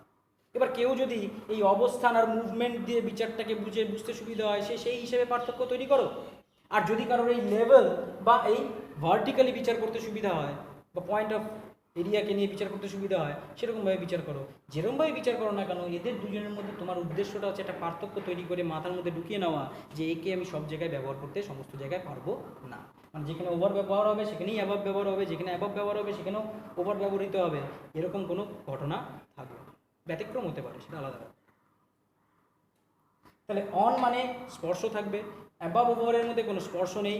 ওভার দিয়ে মুভমেন্টের মতন একটা ঘটনা বোঝাবে, কিন্তু এক্ষেত্রে খালি শুধুমাত্র বস্তুটার অবস্থানটাকে চিহ্নিত করবে, বা ওভার দিয়ে একটা পয়েন্ট অফ এরিয়ার ভার্টিক্যালি দূরত্ব মাপা হবে, আর অ্যাবাভ দিয়ে একটা লেভেলের, একটা অনুভূমিক তলের, সমতলের দূরত্বটাকে মাপার কথা বলা হয়। পরে থাকলো আপ। আপ কথাটার মানে হচ্ছে ওপরে ঠিকই, কিন্তু শুধু ওপরে না, ওপরে যাওয়ার পদ্ধতিকে বলা হয়। মানে তার মধ্যে একটা মুভমেন্ট আছে, ইটস নট লাইক অন অবস্থান উপরে আছে না। আপ হচ্ছে তখনই আপ ব্যবহার করব যখন নিচের থেকে উপরে যাচ্ছি, মানে যখন নিচের থেকে উপরের দিকে ওঠার পদ্ধতিটাকে, কাজটাকে কার্যনির্বাহী করা হচ্ছে, তখন সেক্ষেত্রে আমরা ব্যবহার করব কাকে? আপকে। কি বোঝানোর জন্য? নিচের থেকে উপরে যাওয়ার পদ্ধতি বোঝানোর জন্য। ইটস নট আ সিচুয়েশন, এটা একটা পুরো প্রসেস, নিচ থেকে উপরে যাওয়ার পদ্ধতি বলা হচ্ছে। পরে থাকলো আপন। আপন শব্দটার মধ্যে আপ আছে আবার অন আছে, মানে আপের মিনিংও থাকবে আবার অনের মিনিংও থাকবে। ঘটনাটা কি? ঘটনাটা হচ্ছে আপন কথাটার মানে কোনো একটা জিনিসকে নিচ থেকে তুলে ওপরে রাখা, কোনো কিছুর উপরে স্পর্শ করে রেখে দেওয়া, দ্যাট ইজ আপন। যদি তোমাকে সাধারণভাবে কথা বলতে হয়, একটা পেন নিচে পড়ে আছে আর একটা পেন টেবিলের উপরে আছে, আমি বললাম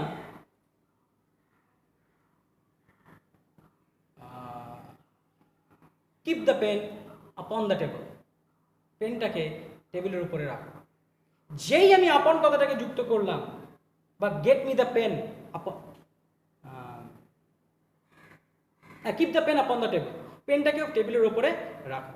যেই আমি পেনটাকে টেবিলের ওপরে রাখো আমি বলে দিলাম, সঙ্গে সঙ্গে কোনো পেন যদি টেবিলের চাইতে বেশি উচ্চতায় থেকে থাকে এবং কোনো পেন যদি টেবিলের থেকে কম উচ্চতায় থেকে থাকে, তাহলে পরে আমাকে আর আলাদা করে বলে দিতে হবে না যে এই দুটো পেনের মধ্যে কোন পেনটাকে আমি টেবিলের উপরে রাখতে বলেছি।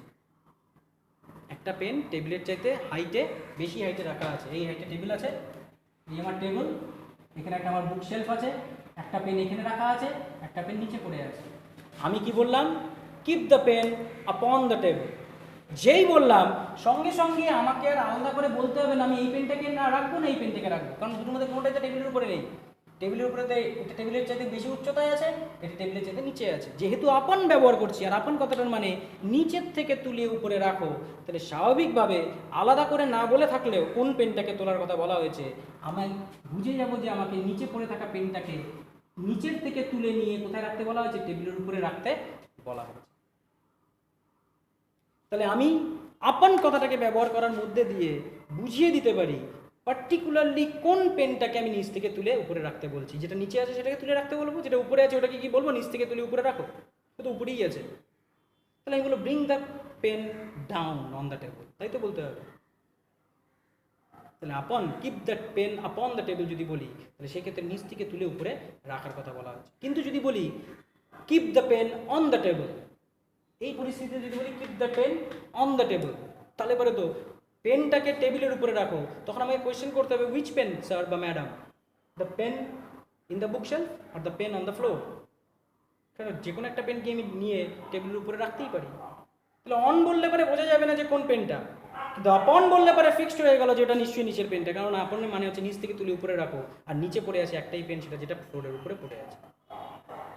তাহলে এই পদ্ধতিতে আমরা এই 5 প্রকারের ওপরে কি করতে পারি, মানের বিশ্লেষণ করতে পারি, এবং তার উপর ডিপেন্ড করেই আমাকে বাক্যের মধ্যে কোন ক্ষেত্রে কোন ওপর দিয়ে কোন মানেটাকে প্রকাশ করা হচ্ছে তার উপর ডিপেন্ড করেই আমরা এই প্রিপোজিশনগুলোকে ব্যবহার করি, বা কোন বাক্যের মধ্যে কোন মধ্যে বা ভেতরে দিয়ে কোন মানেটা প্রকাশিত হচ্ছে তার অনুযায়ী ইন, ইনটু, উইদিন আর ইনসাইডকে ব্যবহার। এই দুটো প্রিপোজিশন বাদ দিয়ে বাদ বাকি বেশ কিছু প্রিপোজিশন আমাদের কাছে আছে যেগুলো সম্পর্কে আমরা জানিও এবং গ্রামার বইয়ের মধ্যে পাওয়া যায়। যেমন টু মানে দিকে, ফ্রম মানে থেকে, ফর মানে জন্য, টুয়ার্ডস মানে দিকে, বাই মানে দ্বারা, মানুষের দ্বারা, আর উইথ মানেও দ্বারা, কিন্তু সেটা বস্তু দ্বারা।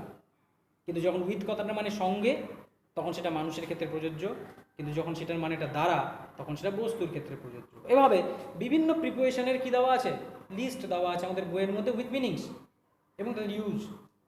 তোমরা সেই প্রিপোজিশনগুলোকেও বইয়ের মধ্যে থেকে পড়ে নিয়ে মনে রাখার চেষ্টা করো, যাতে যত বেশি সংখ্যক প্রিপোজিশন তুমি মনে রাখতে পারো, তত সহজে তুমি বাক্যের স্ট্রাকচার তৈরি করতে সক্ষম হয়ে যাবে। এই ছিল আমাদের কি প্রিপোজিশন।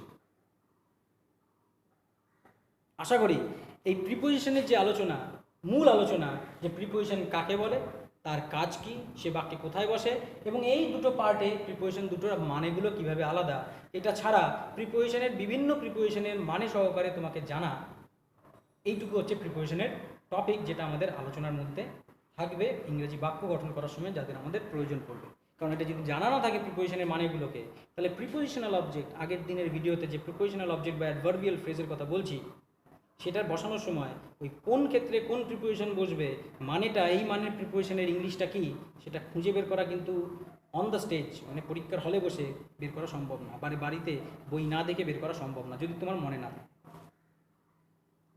প্রিপোজিশনের পরের যে মেম্বার, তার নামটা হচ্ছে কি, কনজাংশন। নিশ্চয়ই জানি আমরা। চলে যাচ্ছি আমরা সেই কনজাংশনের টপিকে, কারণ প্রিপোজিশন সম্পর্কে এর চাইতে বেশি কিছু আমাদের আলোচনার মধ্যে আনার প্রয়োজন পড়ছে না এই মুহূর্তে আপাতত। এতটা করার পরে যদি কারোর আরও জানার ইচ্ছা থাকে, most welcome, go to your textbooks, grammar books, and you will find topics on those, facts on those. তো কনজাংশন কথাটার মানে হচ্ছে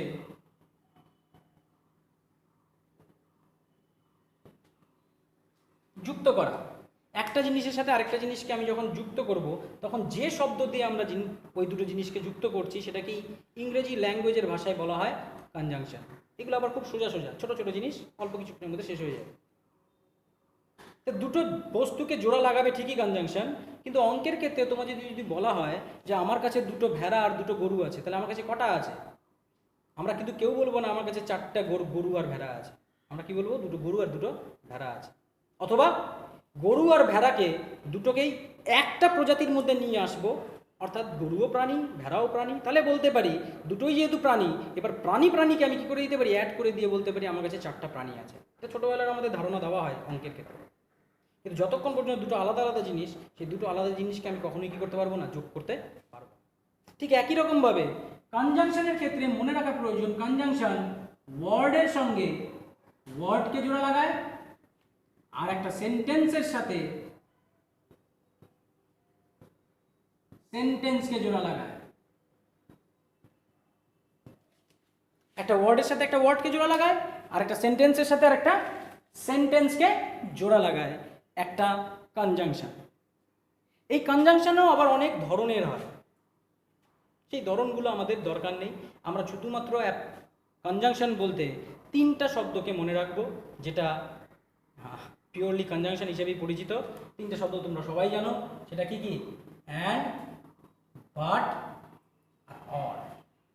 এই 3টা কনজাংশন দিয়ে আমরা পৃথিবীর যে কোনো বাক্যকে জোড়া লাগিয়ে দিতে পারি। এছাড়াও অনেক ধরনের কনজাংশন হয়, যে কনজাংশনগুলোকে আমরা পরবর্তীতে অন্য অন্য নাম দিয়েও কী করি, চিহ্নিত করি। মোট কথা মনে রাখা প্রয়োজন, যাই অন্য দুটো জিনিসকে জোড়া লাগাবে দ্যাট ইজ কনজাংশন। ক্লজের ক্ষেত্রে লিঙ্কার, সেটাও কনজাংশন। ওয়ার্ডস, সেটা কি লিঙ্ক করছে, জোড়া লাগাচ্ছে।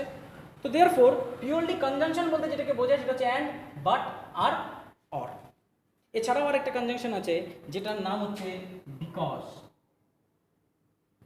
কিন্তু আপাতত আমরা এই বিকজ কনজাংশনটার থেকে 10 হাত দূরে থাকবো, কারণ বিকজ কনজাংশন দিয়ে যখনই সব বাক্য জোড়া লাগাবে তখন সেই বাক্যটা কনজাংশন দিয়ে জোড়া লাগানোও হতে পারে, আবার ক্লজ দিয়ে জোড়া লাগানোও হয়ে যেতে পারে। তো সেই কারণে বিকজটাকে অ্যাভয়েড করে কনজাংশন দিয়ে যখন জোড়া লাগাতে বলবে তখন হয় অ্যান্ড দিয়ে, নাহলে বাট দিয়ে, নাহলে পরে অর দিয়ে জোড়া লাগাবো। তোমরা নিশ্চয়ই জানো অ্যান্ড দিয়ে জোড়া লাগাবো আমরা সমজাতীয় ঘটনাকে, মানে একই জাতীয় কাজ। আমি অসুস্থ, আমি স্কুলে এসেছি। তাহলে অসুস্থ থাকলে জেনারেলি কেউ স্কুলে আসে না, বিপরীত ধর্মী কাজ। তার মানে সেই ক্ষেত্রে বিপরীত ধর্মী হলে পরে আমরা কী ব্যবহার করবো, বাট। তাই আমি অসুস্থ কিন্তু আমি স্কুলে এসেছি। বললাম রাম ভালো ছেলে, রাম স্কুলে যায়। হ্যাঁ, ভালো ছেলেরাই তো স্কুলে যায়, সমধর্মী কাজ, একই জাতীয় কাজ। তো সেই ক্ষেত্রে যেহেতু সমধর্মী, সেই কারণে আমরা কী ব্যবহার করবো, অ্যান্ড। সমধর্মীর জন্য জেনারেলি বাট লাগাই না, বিপরীত ধর্মীর জন্য জেনারেলি আমরা কি লাগাই না, অ্যান্ড লাগাই না। কিন্তু লাগালেও এমন কিছু ভয়ঙ্কর অসুবিধা হবে না। রাম ভালো ছেলে কিন্তু সে স্কুলে যায়, মিনিংটা হবে যেন রাম ভালো ছেলে হওয়ার সত্ত্বেও স্কুলে যায়। আর জোড়া লাগবে, মিনিংটা চেঞ্জ হবে। আর আমি অসুস্থ এবং আমি স্কুলে এসেছি, জোড়া লাগবে, বলার ধরনটা, সেন্সটা চেঞ্জ হয়ে যাবে, আর কিছুই না। আর অর কথাটার মানে হচ্ছে এটাও হয় ওটাও হয়, বা যে কোনো একটা, এনি ওয়ান, আমরা সবাই জানি। তাহলে আমরা চলে আসছি কনজাংশন দিয়ে ওয়ার্ডের সঙ্গে ওয়ার্ডকে, সেন্টেন্সের সাথে সেন্টেন্সকে কী করা যায়, জোড়া লাগানো যায়। কখনোই ওয়ার্ডের সাথে সেন্টেন্সকে বা সেন্টেন্সের সাথে ওয়ার্ডকে কী করতে পারবো না, জোড়া লাগাতে পারবো না, ইটস নট পসিবল। আপাত দৃষ্টিতে অনেক সময় অনেক উদাহরণ দেখলে মানে মনে হয় Ram and Shyam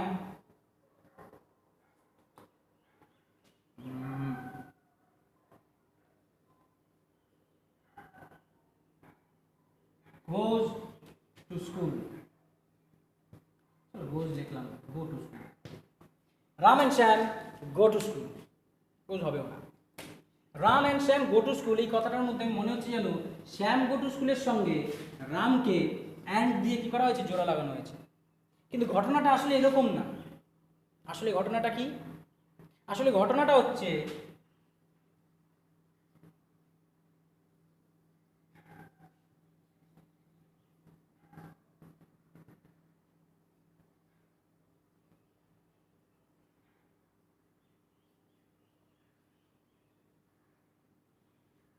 Ram goes to school, Shyam goes to school, আর এই দুটো বাক্যকে অ্যান্ড দিয়ে জোড়া লাগিয়েছি।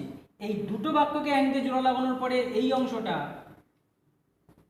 কমন হয়ে যাওয়ায় এটাকে আমি কি করে নিয়েছি, কমন নিয়ে নিয়েছি। গোজ টু স্কুলটাকে আমি কী করে নিয়েছি, পেছনে নিয়ে চলে গেছি। আর রাম অ্যান্ড শ্যাম বাদ বাকি পড়ে থাকতেছে, এটা কমন নিয়ে নিলে পরে বাকি কে থাকে, রাম অ্যান্ড শ্যাম, সেটা সামনে কি হয়েছে, যুক্ত হয়েছে সাবজেক্ট আকারে, কেননা বাক্যের মধ্যে সাবজেক্টের বাক্যের শুরুতেই বসে। তো দেয়ারফর এই দুটোকে সাবজেক্ট হিসেবে পাওয়ার ফলে দেখে মনে হচ্ছে এই শব্দের সঙ্গে এই বাক্যটা জোড়া লেগেছে, কিন্তু আসলে সম্পূর্ণ বাক্য হচ্ছে রাম গোজ টু স্কুল আর শ্যাম গোজ টু স্কুল। এই দুটো বাক্যকে অ্যান্ড জোড়া লাগিয়েছে, এবং এই দুটো অংশ যেহেতু সমান একই, সেই কারণে একে পেছনে কমনের মতন নিয়ে নেওয়া হয়েছে, একবারই ব্যবহার করা হয়েছে, বাক্যটাকে অহেতুক লেন্দি না করে।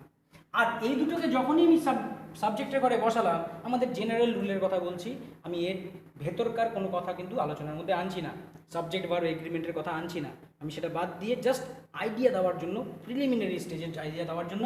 এখানে যেহেতু একজন ছিল সেই কারণে এস বাই এস লাগিয়েছি, কিন্তু এখানে যেহেতু দুজন আছে এবং দুজন কাজটাকে করছে, বোঝাচ্ছে, সেই ক্ষেত্রে এটা দুটো নাউন, এবং দুটো নাউন প্লুরাল হয়ে যাওয়ায় এখানে কোনো ভার্বের শেষে এস বাই এস যুক্ত হয়নি। আমরা জানি থার্ড পারসন সিঙ্গুলার নাম্বার হলে পরে ভার্বের শেষে এস বাই এস যুক্ত হয় প্রেজেন্ট ইনডেফিনিটে, সেই কারণে এখানে এস বাই এস ছিল, কিন্তু এখন প্লুরাল নাউন হয়ে গেছে। প্লুরাল নাউন হয়ে যাওয়াতে প্লুরাল সাবজেক্ট হয়ে গেছে, প্লুরাল সাবজেক্ট হওয়াতে ভার্বের শেষে এস বাই এসটা উধাও হয়ে গেছে। তো বাক্যটাতে Ram and Shyam go to school, এই বাক্যটাতে কোনো মতেই এই সেন্টেন্সের সাথে এই ওয়ার্ডের কি হয়নি, যুক্ত হয়নি। কি হয়েছে, দুটো আলাদা আলাদা সেন্টেন্সকে অ্যান্ড দিয়ে কী করা হয়েছে, যুক্ত করা হয়েছে। তাহলে আপাত দৃষ্টিতে অনেক সময় আমাদের মনে হতে পারে কোনো একটা বাক্যের সঙ্গে কোনো একটা শব্দকে জোড়া লাগানো হয়েছে, আবার কখনো মনে হতে পারে কোনো একটা শব্দের সঙ্গে বাক্যকে জোড়া লাগানো হয়েছে। কিন্তু যদি আমাদের ধারণা, আমাদের বেসিক, আমাদের রুটটা আমাদের স্ট্রং থাকে, এই আলোচনাগুলোকে যদি আমার মাথার মধ্যে রেখে চলতে পারি, তাহলে কোনো সময় সেই জাতীয় ভ্রান্ত ধারণার শিকার আমরা কেউ হব না। এইটুকু হচ্ছে কনজাংশনের আলোচনা, যেটা তোমাদের মনে রাখতে হবে। লাস্ট পরে থাকলো ইন্টারজেকশন। ইন্টারজেকশন কি জিনিস? ইন্টারজেকশন আমার খুব বেশি জায়গা লাগবে না। What is interjection?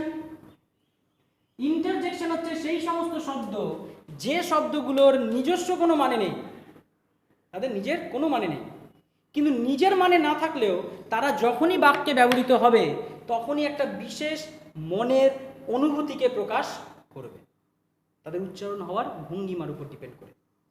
মানে একই শব্দ বিভিন্ন রকমের মানে প্রকাশ করতে পারে, তুমি কিভাবে উচ্চারণ করছো তার উপর ডিপেন্ড করে। উদাহরণস্বরূপ হ্যালো, হ্যালো কথাটাকে জেনারেলি আমরা ফোন তুলেই বলি হ্যালো, মানে কি? আমি হ্যালো বলছি, আমি তো জানিও না ওই সাইডে কে আছে, কি কথা বলবো। হ্যালো কথাটাকে ব্যবহার করা হয় কোনো একটা কথোপকথন শুরু করার জন্য, এর তো একটাই ব্যবহার। হুররে, হুররে বললে পারেই কেউ কোনোদিনও কোনো দুঃখের ঘটনায় কেউ বাড়িতে মারা গেছে আর আমি বললাম হুররে, বলবো না আমরা কেউ কোনোদিনও, তাই না? কেন বলবো না? কারণ সেটা দুঃখের ব্যাপার। আর হুররে কথাটাকে আনন্দ করার জন্যই কি করা হয়? ব্যবহার করা হয়। এই আনন্দের বহিঃপ্রকাশ করার জন্য হুররে শব্দের ব্যবহার দেখা যায়। কিন্তু তাই বলে হুররে শব্দের মানে কিন্তু আনন্দ না, বা হ্যালো মানে কথা বলা শুরু করো তা নয়, এদের কোনো মানেই নেই। এবার মানে নেই তার প্রমাণ কে দেবে? আমি দিচ্ছি একটা শব্দের মধ্যে দিয়ে। যেমন একটা শব্দ আহ,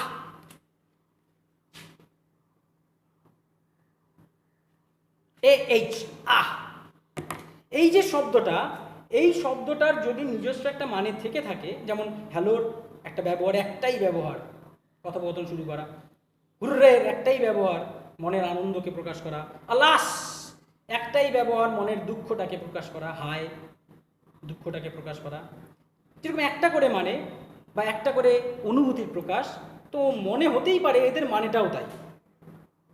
যদি এদের সত্যি মানেটাই তাই হয়, তাহলে এই শব্দটারও, এটাও একটা ইন্টারজেকশন, এরও একটা কি থাকবে?